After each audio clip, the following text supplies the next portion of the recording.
All right, welcome everybody. If you can hear the sound of my voice, now would be a good time to indicate it somehow. Khalid can hear me. As long as Khalid can hear me, we don't need to worry about everyone else. Right? Let's give it a minute for people to walk in, find a seat, you know.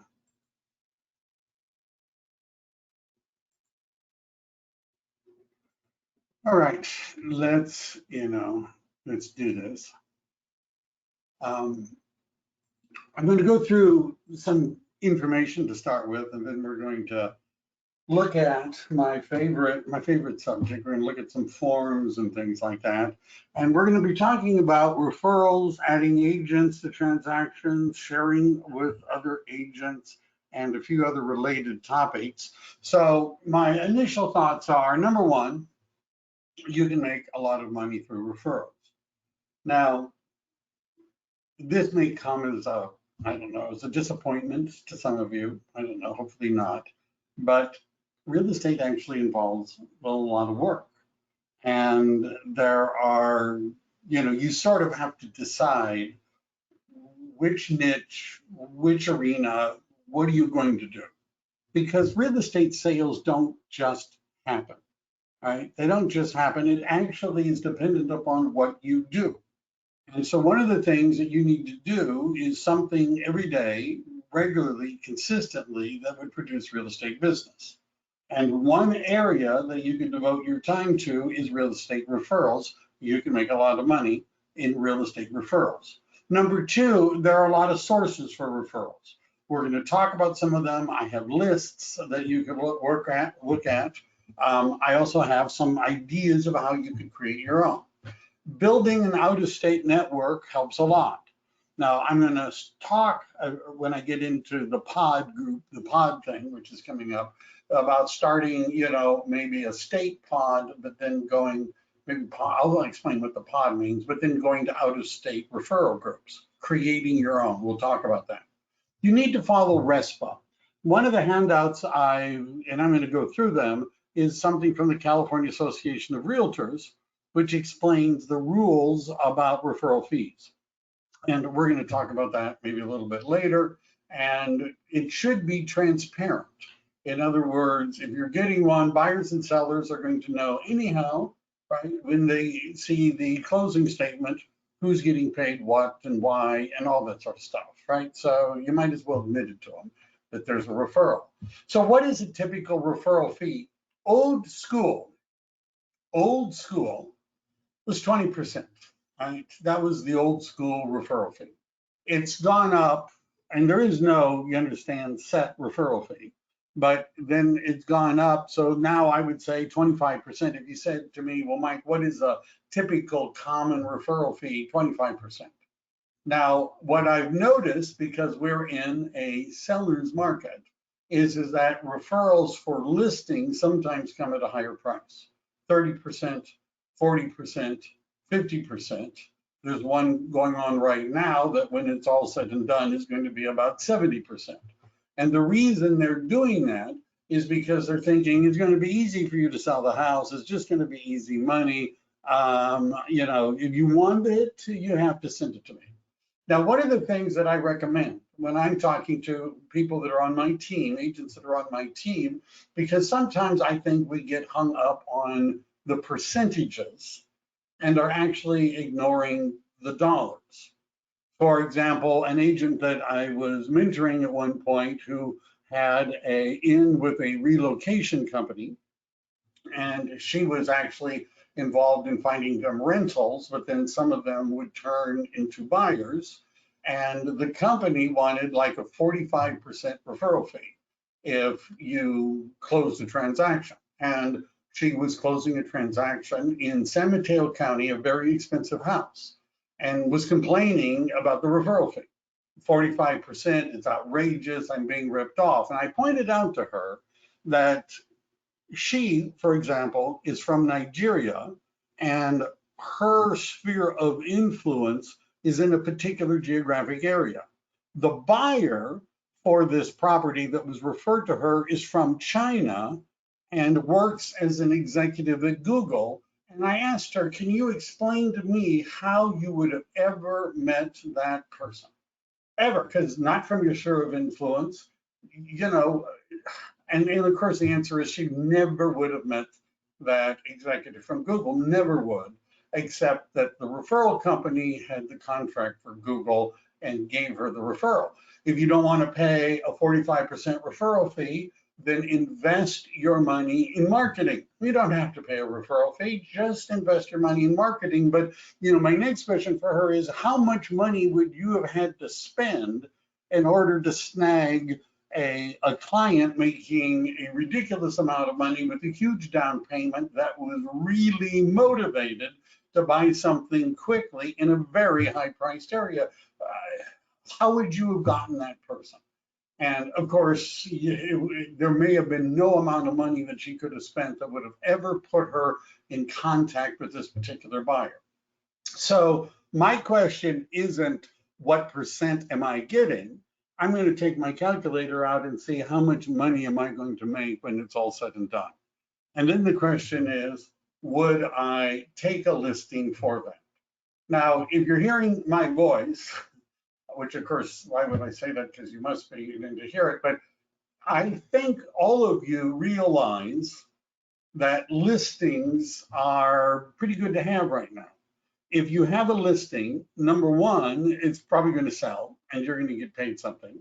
Number two, if you have a listing, you can get other listings because you have something that you can promote in the neighborhood. Look at me, I just listed this other home. Hey, look at me, I just sold the other home. You can meet buyers, you can do open houses on your own listings, and you can be buyers. There's a lot of good things that could happen if you had a listing. But there aren't very many good things that are going to happen if you don't. I mean, you'll have more free time, right? You can go for long walks on the weekend because you got no open houses, you got nothing going on. So the question really is, when you look at the dollars, would you list a house for that amount of money?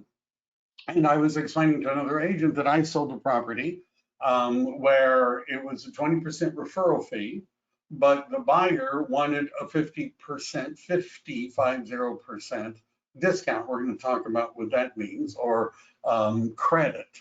And that I've had people say to me, I'd never do anything like that because you're paying 20% and then you're getting half. That's ridiculous. I made $32,000 on that transaction. 32. The house was $4 million. Right? I would do that every month, every week. Send them to me. If you're going to turn down something like that, send it to me. I'll pay you a referral fee. So some real estate agents spend most of their time working on getting referral business. That's what we're going to talk about. That this fee can be negotiated. Now, what I did, I sent a referral to Nevada last year, and I only asked for a 20% referral fee. And partly, sometimes I do that because I had another agenda. I was, working on recruiting this agent. But the other thing is, I realized that working with buyers is difficult, right? Very difficult. And if I don't know, I had sympathy. Let's just say I had sympathy. But you can negotiate it. The thing is that if you say no, I'm not going to pay that high of a referral fee, they're just probably going to find another agent that will. And if you look through like the California Association of Realtors magazine and other things, they actually still have magazines, you'll see agents saying, hey, I'll pay you a 50% referral fee, right? Just waving their hands. I'll do it, I'll do it, I'll do it. They're going to get it instead of you. So there's really, now, there are a lot of different kinds of referrals. You can get referrals from family members and friends and coworkers. You can get referrals from past clients. You can get referrals from business partners and vendors and that sort of stuff. I'm not talking about any of that today. The two areas that I'm going to focus on is, number one, getting referrals from other real estate agents. And number two, we're going to talk a little bit about getting referrals from various referral portals. So why would an agent send a referral? Well, some listing agents don't represent buyers. They do that because being a double agent, right, in the transaction may increase your legal liability. And there are agents that I know that if they have a listing and somebody wants to buy that listing, they're not going to write up the offer, but they might refer it to an agent that they know. That happens even with agents in your same company that are in the same area. Some agents are too busy. I was primarily, when I was really active, was a listing agent. And I didn't really like working with buyers. And so I oftentimes, I had at one point 15 listings that produces a lot of buyers who I generally would just refer to somebody else because I didn't want to do it. Client is relocating to another city. We're going to spend some time talking about that. Agent is retiring. Go to the realtor meetings and meet successful old agents. I'm sort of kidding, but why not, right? Be chummy with them, ask them when do they plan on retiring. I didn't even know you could retire from real estate, obviously. Some agents only are referrals. Now, why would somebody do that? Number one, sometimes people get into real estate but they don't want to join the board of realtors. They don't want to join the MLS. They're not really that serious, but they would still like to make some money. Now, if they have a real estate license and their license is with a broker, right, whether or not it's a full service broker or even a broker that's a member of the board of realtors of the MLS, some of those agents, all they do is refer business. So they don't have to show property. They don't go on listing appointments. They just get something when it closes. This is actually sometimes easy money. And then there are investors. You might have noticed that prices in California have been going up a lot. So starting a couple of years ago, I've been getting an increased interest from past clients about buying investment properties in other states because they're looking at where are people moving to. And they want to find an investment property, a rental property, sometimes like in Idaho and other places like that. And so if they come to me and say, do you have any investment properties in Idaho? Can you hook me up with that? I'm going to say, as a matter of fact, I can do that because the company I work with has lots of agents everywhere. I can find somebody we could work with. And sometimes agents are brand new and they're in the business and they just want to pass on the leads to somebody else and get some money. That's maybe a little bit less likely. So is it worth paying this referral fee, right? Remember, 20% is only if I'm in a good mood and I'm sending you the referral. Nobody else does that anymore that I know of. 25%, 30%, up, 50%, right? Could be the referral fee. Well, let's say, what are your other options, right? You could go door knocking, right? Many of you have heard me, lecture about door knocking. I'm not big on door knocking and cold calling. In fact, on my YouTube channel, which is Think Real Estate, you're going to see a video I posted a few months ago called Cold Calling is for Amateurs. So but how many doors would you need to knock on before you met somebody that was interested in selling their house? It's a lot. How many phone calls do you have to make to random people before you talk to somebody who wants to buy or sell real estate? Could be thousands. So if you're spending money on internet ads, they will bring in leads to you, but the conversion rate is bad, like 1%, maybe even less. I usually tell people to expect maybe 0.5% conversion rate on internet leads to begin with, but if you keep following up with the people, then that could go up to 1%, and if you keep following up, it could go up to 3%.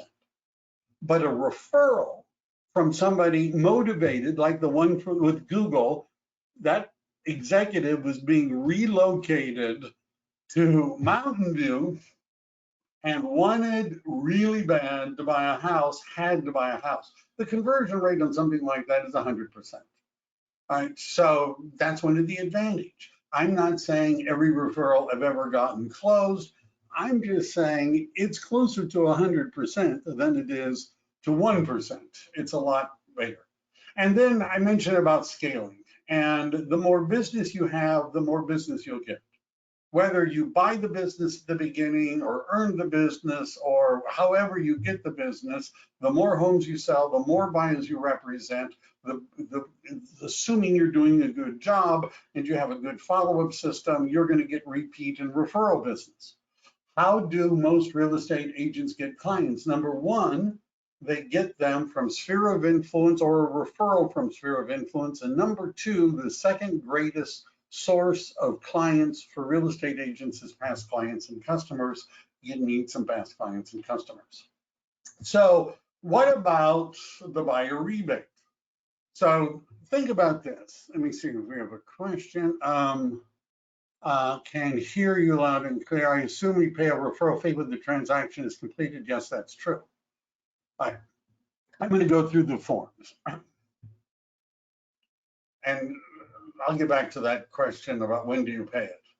Supposing I send you a buyer for your area, pre-qualified, pre-approved, motivated buyer, and you've agreed to pay me a 25% referral fee, and you're showing homes to the buyer, and the buyer says, how much of a credit are you going to give me when I buy the house? Are you going to give me a credit? I've been looking around. I'm here. Lots of agents in this area will give a credit. How much are you going to give me? Now, do you understand where this could create a little bit of friction? Because the 25% referral fee, what's that based on? Is it based on gross commissions? Or is it based on gross commission minus credits, which of course is what you want? That's something that just needs to be clear, because sometimes there's a lot of ill will because the agent who's sending the referral is expecting to get 25% because they know it's a 2.5% side. They know what the purchase price is. They can calculate 25% of that. And now you're telling them they're not getting that because they gave a credit to the buyer. That's something that just needs to be clear in a referral agreement. What am I doing? It's still there. Miscommunication and lost referrals. When you're sending a referral, give as much information as possible. Talk to the client about what to expect. If possible, do a three-way Zoom, Google Meet, phone, in order for everybody to talk to each other. You should, if you're the receiving agent, be telling the agent who sent you the referral what's going on. It's better to overshare than undershare. And if communication gets broken, you need to work on getting it back as quickly as possible. Sometimes what happens, I sent a referral 2 years ago to Nevada, and the agent who was part of the company I was with at that time who got the referral just didn't click with the clients, and the clients it just wasn't working, and they ended up buying from another agent.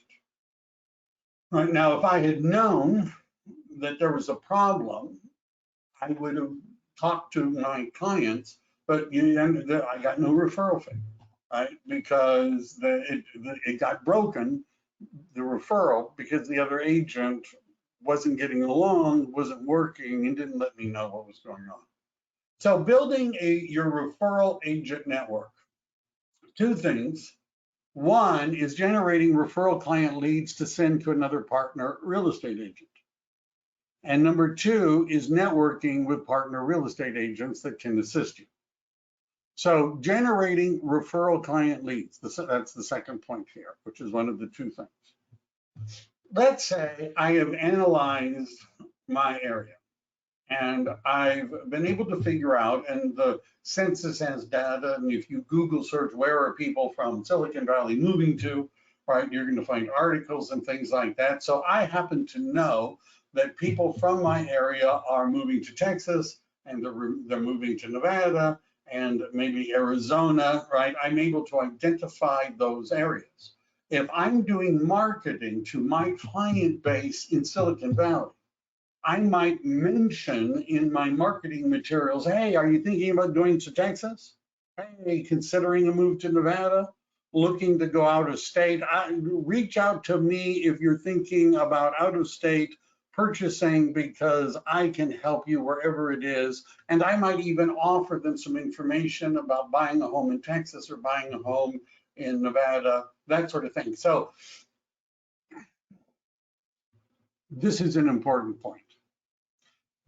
I could make a relationship with an agent in Texas so that when somebody from my area goes to Texas, that agent would refer them to me so I could list their home so they could buy in Texas, and I would pay the Texas agent a referral fee. Now, how many of you think that sounds really good, right? An agent from Texas calls me up and says, I got somebody that wants to buy in Georgetown, and they own a property in your market and they need to sell it. Do you want to pay me a referral fee? It might even be 30% or 35% because they know I'm in a hot market. Well, that's not bad. I just got a referral. Wouldn't this be a whole lot better if I were able to talk to the buyer that was moving to Texas before they went to Texas and find out that Georgetown, by the way, is the suburb of Austin. I had one of these recently using RPR, right? And RPR really allows you, the Realtors Property Resource, to search listings just about anywhere and to get information on the listing agent and the private comments and all that. And I was able to show them that given their price range and what they were looking for, there are a lot of opportunities in Texas. So if they say, yeah, we're interested, and then I contact the agent in Texas and I tell them, I have a buyer for your area, I want a 25% referral fee. You notice the difference between the two. In the second scenario, I'm getting 100% of the listing without having to pay a referral fee, and I'm getting 25% of the purchase side. Whereas if I wait to receive the referral from Texas, I'm getting 75 or even less on the listing side, right? Because I'm paying a referral fee, and I'm getting nothing on the buying side. Which sounds better? I would like to be the one that sends the referral, then receives the referral. Right? I'm just saying. And then we have to find people, which I'm going to talk about now. This isn't all of them. This is just a list, and some of them I put in links and I got tired. You guys, you've heard of Google, but these are a list of various referral companies. And I'm not telling you that these are all good companies. I'm not saying that I've used all these companies. Let me see, there's a question. Can you confirm if RPR lets you research any address and the agent remarks? Yes, Jerry, I can confirm that the Realtors Property Resource will allow you to search anywhere in the United States. I did a CMA market analysis a little while ago for an investor client that was buying an investment property in Arizona, right? In some really weird place, not a big town in Arizona. And I not only could look at the listings that were there, which of course she could do too using Zillow, but I could read the private remarks of the agent. It gave me the agent's email address, cell phone number, all that other kind of stuff. So we have a lot of resources to look at what's going on in other states. So here's a list. Is this a complete list? It's not a complete list. Have I vetted every one of them? No, I haven't. Right. So I would be looking for a couple of things if I were going to sign up. And I know some agents that basically have signed up for everything, every referral program they can. Now, one warning is you want to pick one where you don't pay unless it closes. There's a risk in joining a referral company where you pay a monthly fee, whether you get a referral or it closes or not, right? Because they're going to send you leads, but the leads might be crappy. Right? And if nothing ever closes, you're just out of money. I would rather pay a higher percentage referral on closing than paying a monthly fee, having done this before.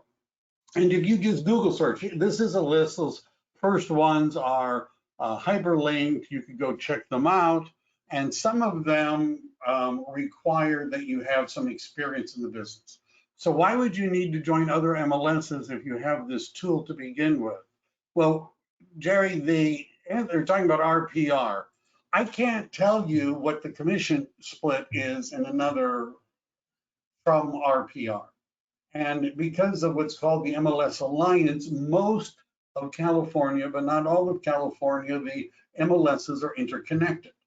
Joining another MLS only has, in my view, one advantage. And that advantage is that on your website and what's called the IDX, the Internet Data Exchange, you could include properties from that other MLS. So for example, I'm in Silicon Valley, but let's say I have clients that are interested in the Sacramento area.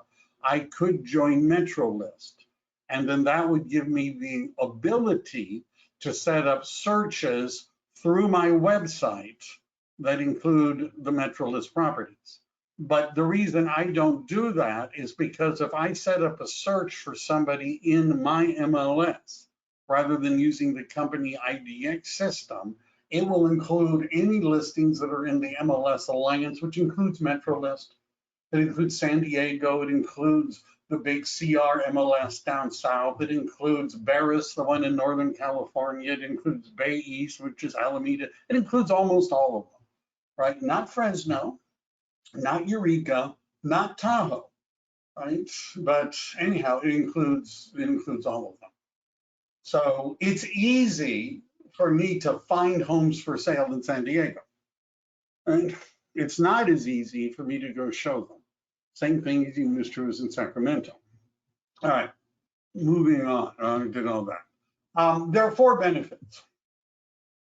First, assuming you're following my rule, don't pay a monthly fee. There's no upfront costs. There's no monetary risk. You go to all the different referral websites, you fill out the form. Now, I'm just saying, there's no upfront cost. The chances are you have a better chance of getting a good lead because the people who are sending you the referral won't get anything unless it's a good lead. So they're going to go, and some go to very extreme lengths to vet the people and qualify them. You save time because you're not working on real estate marketing, you're not farming, you're not door knocking, you're not spending hours a day cold calling people and doing things like that. You're going to referral networks. And you have a better chance of getting exclusive leads. What I mean by that is some of the different providers that sell leads, they don't just sell the lead to you. It's like a jump ball. They throw it up and everybody can try and get the lead. Right? You have a better chance in a referral company maybe to just be the only one. There are 3 risks. Number 1, many of these referral companies have restrictions on who can play. Could I technically refer out a referral from these companies? Refer out a referral. That's not, so what Jerry, I think, is saying is if I got a referral and I didn't want it, could I refer it to somebody else? There's no law against that, but somebody's gonna be paying 2 referral fees. All right, the 3 risks. Number 1, some of these companies don't want new agents. Some of them have different rules. Some say you have to have at least 2 years. Some say at least 3 years. They've got some restrictions. And the reason is they don't want to refer business to agents who don't know what they're doing. So this may not be a solution. Right now, remember, I was talking about 2 ways of getting referrals. One is from these referral companies, but the other way does not necessarily have that restriction. They can be high, the referral fees. And sometimes they'll say, if this person not only buys a house from you, but ever sells their house or ever buys anything again, you've got to pay us a referral fee. Right? The referral company says, we own this business, which of course is then not allowing you to market to past clients, right? That's one of the risks. All right. Here we go. Pods. And I have to admit, I spent too much time thinking if I should have a graphic about the invasion of the pod people. I had way too much free time, I guess, that I was looking at different images. So this is what I mean by a referral pod. We're going to start small and then maybe go out a little bit. So let's say I know that people from the San Francisco Bay Area where I'm located go to Sacramento, right? I know they're going to San Diego, right? Some of them move to the Inland Empire and other places that are less expensive. Everywhere is less expensive than Silicon Valley. So I happen to know some of the cities in California where people from my area are likely to move. So what I'm going to do is I'm going to pick out some cities where I believe those people are going to move to. San Diego, Orange County, maybe, Inland Empire, Sacramento. I'm going to pick out some cities. Then what I'm going to do, once I've identified the cities, and I would start in California. Once I've identified the cities, I'm now going to identify agents that are in those cities that I'd like to work with. For example, San Diego, Galilee's in San Diego. If I had a referral, I'd feel comfortable sending it to her. She knows what she's doing, right? So I'm identifying agents. Now there's two things about this. The easiest for me to do is to find other EXP agents, right? Either not just in California, but anywhere that I want to send a referral. Why is that easy? Well, first of all, I can find them relatively easy. I have access to that database. This isn't very difficult for me to find the EXP agents that are working in San Diego. I can do that. And I could send them a referral. Now, one of the pluses also is I'm going to get paid. And the reason I'm going to get paid is EXP is one broker. So even if the agent in San Diego decided they didn't like me and didn't want to pay me, they're not going to be able to weasel out of it because EXP is not going to let them if I've turned in all the paperwork. You see, I'm going to get paid. And even if it was somebody in another state, I'm going to get paid. But the last referral that I sent to Nevada, I didn't send to an EXP agent. Right? Some people are going, I didn't. And by the way, the reason is because in addition to having a team of agents, I'm also interested in earning what's called revenue share and expanding my sales organization in EXP and to have it expand beyond California. Pretty much I'm most places in California now, but not yet in other states. So the reason what I did is I found a independent agent who's been in the business for a while, that had good reviews, that I could see was marketing herself using this as a Google thing, which I'll talk about at another time. She was marketing herself, had good reviews, as I've mentioned. And the reason I sent it to her is because she's not with EXP. She's not with EXP. So I could introduce her to EXP. I could, and she could become part of my sales organization. If I send it to an EXP agent in Nevada, well, they're already in EXP. So there's a little more danger in that because I don't have as much control. But do you think an agent in Nevada would be willing to listen to me talk about EXP for 10 or 15 minutes if it came with a referral? And the answer is yes. So you want to find agents that you feel comfortable working with. Identify cities, identify agents. Third step, establish a communication tool. Easiest one is Facebook, Meta Messenger group. Right? Or I'm going to stick with Facebook Messenger group. So what I'm going to do is, let's say I've got an agent in San Diego, one in Los Angeles, Orange County, Inland Empire, Sacramento. I got a guy in Fresno, in CalDRE County. I've got people in San Francisco. I get all of these agents together and we're all on one Facebook Messenger group. What that means is that we can communicate with each other very easily because we just posted in the Facebook Messenger group. Then we're going to go to Facebook. And I was going to log in and show you, but I don't know if I have time, and you can see this yourself. There are a ton of Facebook groups for real estate referrals. There's a ton of them.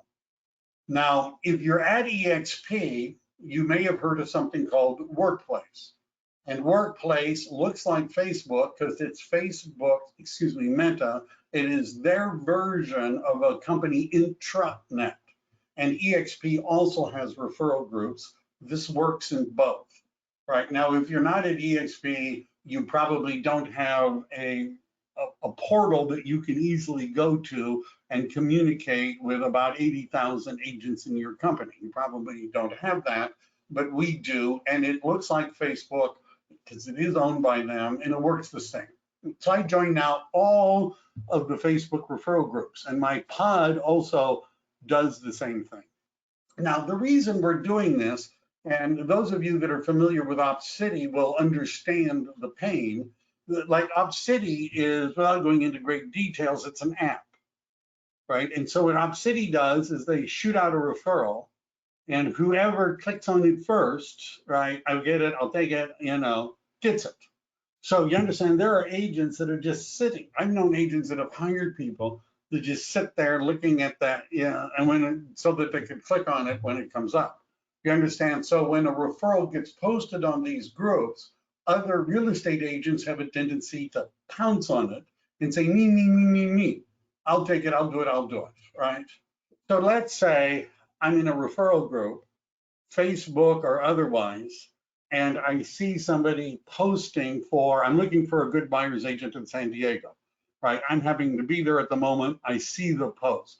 Immediately, I'm going to comment on that post. I may mention Yalali down in San Diego, and I'm going to tag her in the post. Right now, by the way, she's done that for me on Workplace, but but not for this kind of referral. So I tag her, and then now she's seeing in her messages that she just got tagged on a referral from Facebook. And so she's going to go in and say, me, I'm in San Diego. Now, what all of the rest of us are going to do that are part of the pod is we're going to, because we all saw that. So my guys in Sacramento, wherever they are that are part of our group, is also going to go to that post, because I'm going to share in the Facebook messaging the link to that post, and they're all going to say, Yalali, they're all going to keep saying, you ought to try her, right? We all will. And then when there's one in Sacramento, and if I see it and I tag Saul in Sacramento, and he's working on it, all of us are going to also get that link and go in and comment and say, you ought to have Saul, right?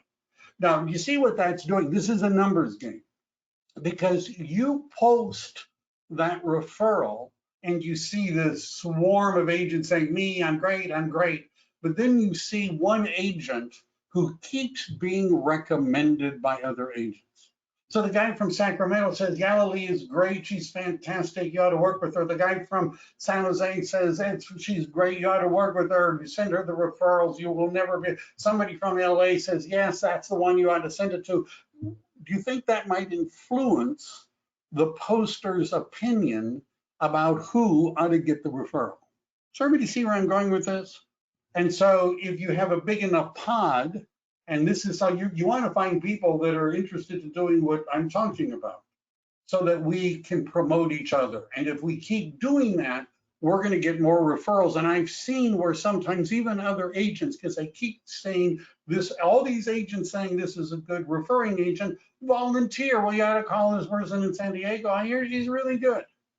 Do all referrals have to be reviewed by the agent's broker? Good question. Yes and no. So does your broker need to sign a referral agreement? The answer is yes. Is the broker going to fuss about it? I guess it depends on your broker. One of the advantages of being at EXP is they're not that concerned about the money, right? Which makes them kind of unique, right? They don't really care how much of a referral fee you pay. They don't really care if you pay 100% referral fee, 75, they don't care. So they're not going to get involved in saying, ooh, we don't want this because you're not charging enough, or we're not going to let you accept it because you're paying too much. That's not something we have to worry about at EXP. But your broker may feel otherwise. I don't know. So does everybody see? Respond to all referrals. Comment and tag your referral partner agent. Copy the link and drop it in the messenger group. And then the whole pod, I guess I was thinking like of a dolphin pod. Maybe that would have made a better graphic. But anyhow, the whole pod tags that agent that has been identified in that city. That, by the way, might have been worth the cost of the class. Just saying. Speaking about, I didn't really get into it, but another thing that EXP agents do, which I didn't make a slide for, but it's kind of related to something. Remember I was talking about the person in Nevada, right? So if I'm an EXP agent and I would like to build my sales organization, because I know people are moving to Arizona and Florida, they're moving around. So I might spend some time looking up agents that are in places that people move to. Not EXP agents, but just looking up agents in Austin, Texas, and finding people that look like they might be somebody that would be a candidate for EXP. They've got good reviews, they've sold a lot of homes, they've been in business long enough, they know what they're doing. And then I might call them, and it would go something like this. Hi, this is Mike Devlin. I have a team in the San Francisco Bay Area. I'm a realtor. Now notice I didn't say EXP. I didn't say the name of the broker. I just said, I'm a realtor. I'm in the San Francisco Bay Area. You know, how you doing today? You know, yeah. So I just, as you are probably aware, people from my area are moving to your area. And the reason I'm calling is I'm looking to establish referral arrangements with people in that area. I'm looking for an Austin person. Right, that's what I'm looking for. Somebody that I can refer my business to in Austin, and somebody, if they had somebody coming from the Bay Area to buy, would refer them to me. Are you interested? Now, what would you say if you got a call like that? What would you say? No, I don't do that. You'd probably say, well, sure. Right now, notice I didn't make a recruiting pitch. I didn't get into all that. Right. And now what I'm going to do is, do I have a newsletter that talks about what's happening in the market in the Bay Area? I should. Would I include those people in that distribution maybe once a month? The answer is yes. Would I find them on Facebook and social media and figure out when their birthday is, because I want to keep in touch with them? You understand? I know agents that are among my business partners that spend an hour or two at least every day calling agents in other areas just to establish this referral arrangement. And one of the advantages at EXP is last year, EXP grew by over 60%. And there are a lot of agents that have heard about it and are interested in it because you can save a lot of money. And there's all these cool stuff. And if I develop a relationship and I call the person every month and we talk, if I can do that, I might be able to do more than just get a referral. This is my contact information in case you're interested in finding out more. And by the way, in terms of referrals, I have I've done a lot of commercial real estate. I have a commercial designation. I've been a commercial mentor. That's something else where a lot of commercial agents don't do residential. Residential agents don't do commercial. And those are all things that you could do as a referral. Now, what else did I give you guys? What else? I know there's handouts because I uploaded them. So, you know what I think would be a really good thing to do before I get into the next section? This something fun, right? Something that you would like, something that you're going to have fun with. All right. Would you take a look at the poll? And I don't know why I keep saying 0%. So the question should be, let me make this bigger. I don't know why those 0% are there. That wasn't there when oh, that's how many of you have voted. Nobody's voted. Does everybody see that there's a poll open? Yes, somebody, there we go. So the question for those of you, that are looking at the poll, yes, do all, yes, yes, no, no. I don't know what that means, but let's just look at the poll. So we're getting votes. So the question is, you find an agent to show homes for you. See, this is sort of the in between the referral. right? So I have somebody that wants to buy in Los Angeles, but I don't want to send it I don't want to send it as a referral. I just want them to show homes, all right? That's all I want. So I find an agent in Los Angeles and I say, I'm willing to give you 10%, 5%, 15%. I'm willing to give you something if you're willing to show the homes. That's all you got to do is unlock the door, and let them in. Now, the question is, what document would we use? I'm going to pay 10%, let's say, to an agent who's showing property for me in Los Angeles. What document do I use? Well, we have 37% is saying the referral agreement. Some people are, 4% single party compensation agreement. Come on, everyone. 44% agent commission sharing agreement. Is that a real form? I don't know. 19% additional agent acknowledgement. All right, let's assume that those of you that have been willing to vote have in fact voted. I don't think that, well, we'll see. Maybe it's voted. And what is the answer? 42% of you got it right. It's the agent commission sharing agreement. Really? The agent commission sharing agreement. And I'm going to show you what that looks like. The referral agreement does not work.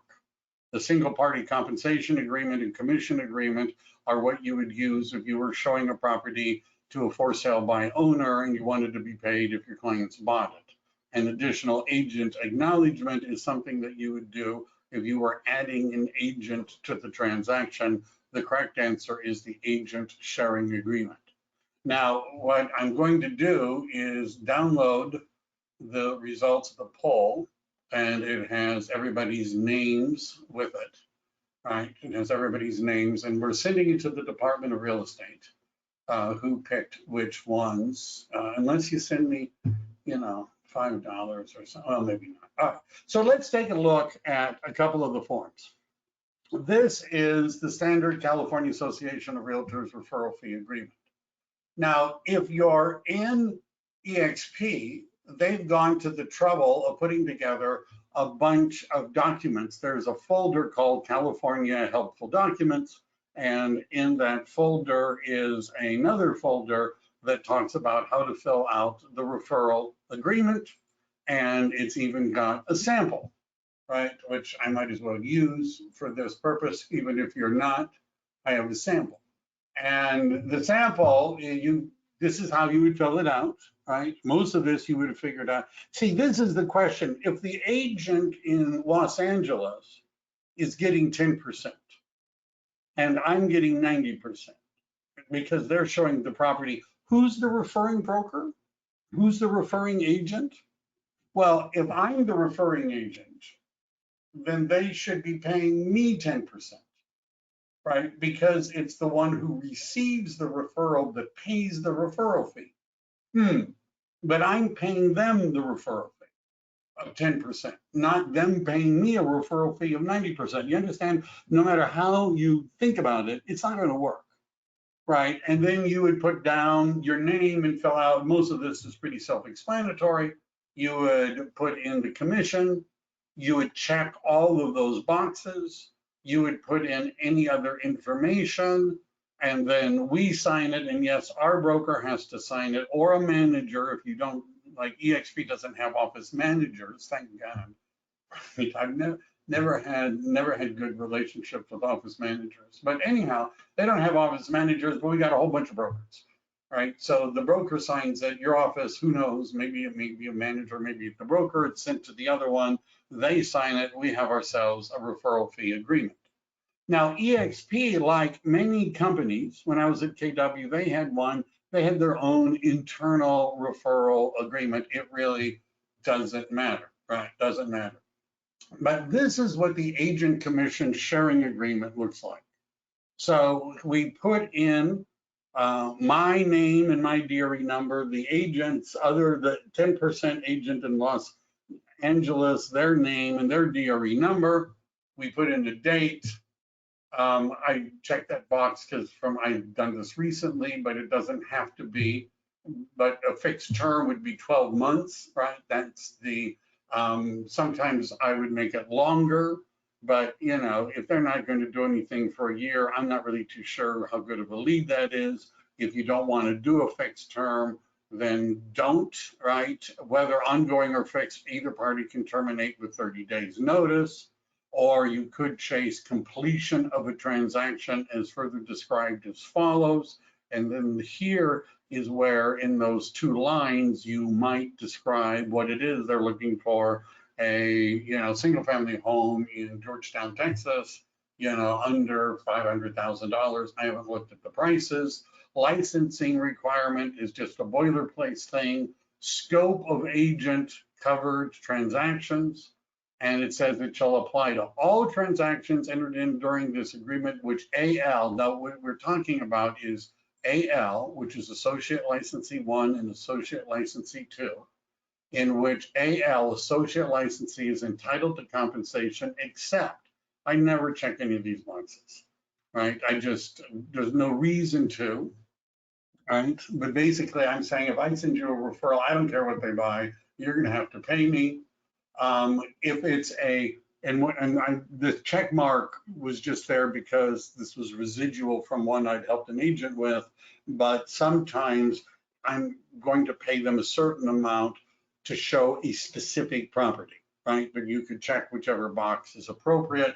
If you're on my team, my Director of Administration, Transaction Coordinator Raw knows how to fill out this form. I can help you with it. Pre-existing clients, usually we're not into that, right? If I send you a referral and you sell them. Now, the reason where it gets to be I'll tell you something that's really annoying. You farm an area. You've actually had an appointment with a potential seller in your area, right? In your farm, you had an appointment. And then you get a call from an agent in Texas. And the agent in Texas says, hi, I have somebody from your area moving to my area and they need to list their home. Do you want a referral? And you say yes. And what they send you is the referral for the person you've already talked to. And remember when I was ranting about it's better for you to send the referral than get the referral, some agents are really pissed when this happens. Well, I've already talked to them. Well, too bad they didn't sign a listing agreement and you never referred them to me. You understand, but that's not really what this is talking about, but we usually don't do anything with pre-existing client lists, right? We don't. If I give you the referral and they buy, you have to pay me. I don't care if you say you know them, right? I don't care. Now, compensation, this is the one that we did. This was a draft that I did. I forgot that I was making a copy of one. I wonder why it didn't make me do a sample, but this was a draft that I was doing to show another agent what to do. But this was I'm getting 90% and you're getting 10% for showing the property, right? That's what this was. That was a real story.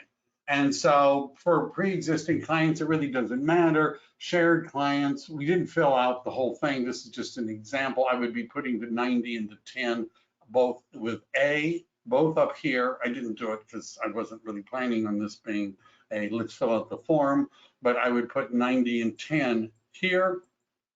I could have an attached addendum. Expenses, there usually aren't any that we're sharing, but anyhow, that didn't come into it. There's a section about transaction coordinators. You guys can read this all tonight if you have insomnia. But this paragraph here, and you remember, do it on both. If you're on my team, you're going to show me this before you send it. Let us look at it. But you would put in the 90-10 on both of them so that you can send it out.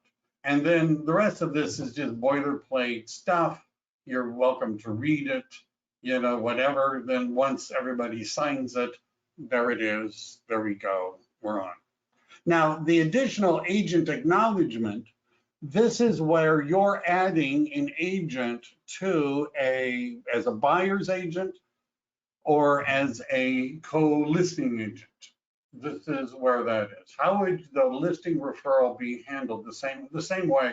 Listing referrals or buyer referrals are all the same in terms of the forms and the process of sending the forms. They're all the same.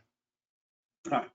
So the additional agent acknowledgement is when you have multiple agents working with the seller or landlord. This is usually not a referral. It could be, but usually it's not, but it could be, right? I mean, there are some agents that I think are obnoxious, and they're always saying, well, I want you to put my name on the listing, even if it's down in Los Angeles. I don't know why, but that's what they want to do. This is not the form that you would use for this. Do commercial referrals use the same form? The answer is yes.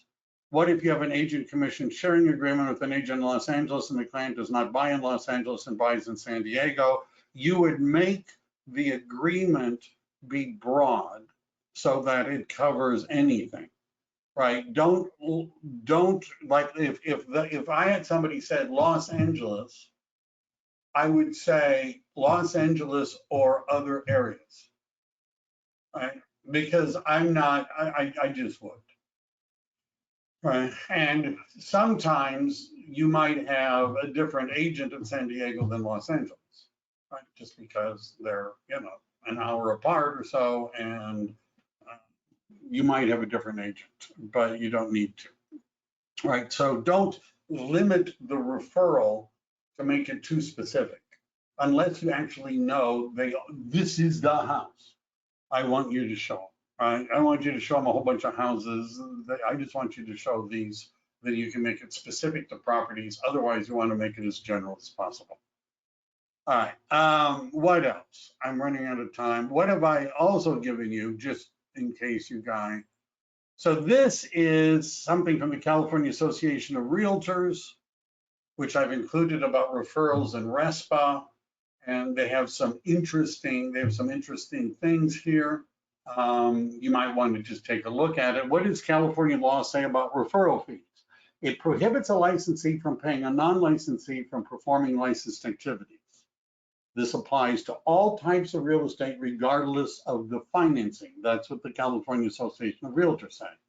Although a finder's fee for a raw referral is not prohibited, the non-licensee performs any functions other than a raw referral, the payment would be construed as payment for licensed activity. So if you were to Google search, can a non-licensed person be paid a finder's fee in California? You're going to find articles that say, yes, I have one, just handy. And this is from a company called CRES, which you may not know, but CRES is a providers of errors and emissions insurance. And they talk about how California law, and this one case here is the one that everybody always quotes, that says that it is not illegal in California, under California law, to pay a referral fee, to a finder's fee, excuse me, to an unlicensed person as long as they're not involved in negotiation. That's what it says. But there's a problem, because even though California law doesn't prohibit a finder's fee, the Real Estate Settlement Procedures Act does, right? It does.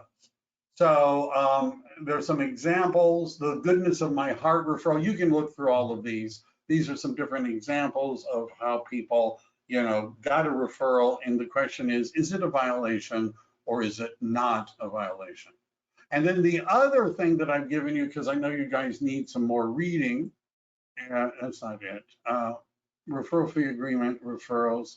Oh, I guess this is where I put it. So at the end of this one, I've also included some of the CAR quick guides on both referral fees and how to do a commission rebate, which is a completely different class, which I'm running out of time to get to. So let's see, there was a question from Jerry. For a buyer referral, how much work would be expected by the referring agent to the receiving agent, pre-approval, buyer documents gathered, etc.? The more the agent has done to vet the buyer and to make sure that the buyer is qualified and motivated, the better. And in fact, the more the referring agent has done, usually the higher the referral fee.